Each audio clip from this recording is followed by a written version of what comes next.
My name's Ed Stanfield, and I'm the Master Chief Aviation Anti-Submarine Warfare Operator.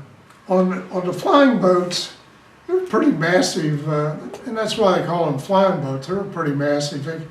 They carried a crew of 11 or 12. So you had the pilot, co-pilot up front, and you had the plane captain sat on a fold-out bench in between the two, keeping an eye on everything. Came back to a radar operator on the left side, a radio operator on the right side, and then you had two crew members that monitored sensory equipment, submarine sensory equipment, back in the main part of the hull. At that time, it was a third pilot that did the tactical coordination. He sat back in the main part of the hull. And then all the way back in the aft part, you had a ordnanceman that was actually used to launch the sonobuoys out, which were listening devices. They hit the water and a hydrophone would drop down and they would just listen, and that's what we listened to. But a lot of room in the flying boats. When we got to the P2s, a lot less room. So you had the pilot, co-pilot, radar operator, left-hand side, the radio operator, right-hand side. But in the P2, the wing spar ran right through the middle of the plane. So you had to slide up over the wing spar to get to the rear of the plane. And that's where the ordnanceman was, and that was a little different. The P2 is a smooth flying plane because the wings are very flexible. So you can look out there and see them flexing almost like a seagull flying. That was neat. When we transitioned excuse me, into the reserves, into the P3, while in the reserves,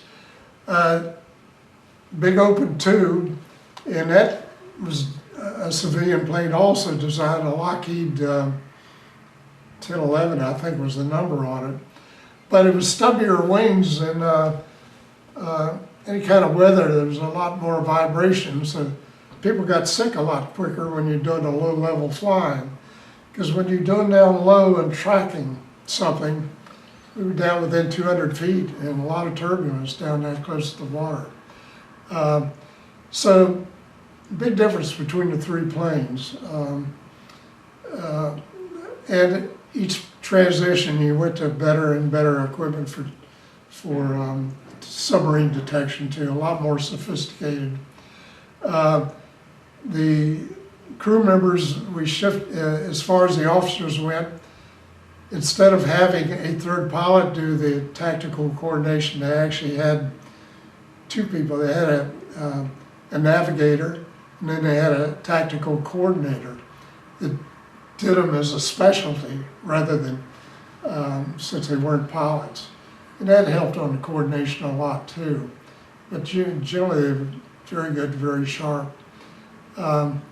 So those two guys are up in the front part, sensor operators in back, and of course the ordnanceman back in the tail.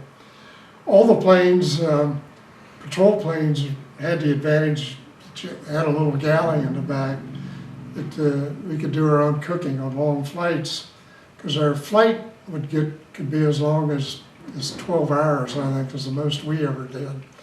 Normally averaged about 8 hours. Usually it took a couple hours to get out on station, a couple hours to do checking, or checking on ships, or checking on islands, or checking whatever, or looking for Russian subs or something along that line. And we got into the P3, that was a little different. They wanted to be more secretive, and so they do a lot of the tracking from higher altitudes rather than lower altitudes like the earlier planes, just to be a little more clandestine about it all. So that was the difference in operations. And in the P8, it's probably even more sophisticated. You've been touring on one, but have never flown one, because everybody in my unit has been long since out after the P8 comes out. The Navy is 100% convert. The regular Navy is 100% converted to the P8, and of course they get on station a lot faster, being all jet. P3 was 4 turboprop engines. The P2 had 2 reciprocating engines, Wright 3350s, but they had 2 jets mounted just to help it get off the ground. And that was the only time they used it.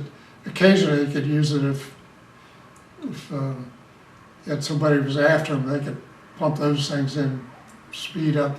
Of course, the P2 was, or the P5M was a low and lumbering thing that just, it couldn't get anywhere fast.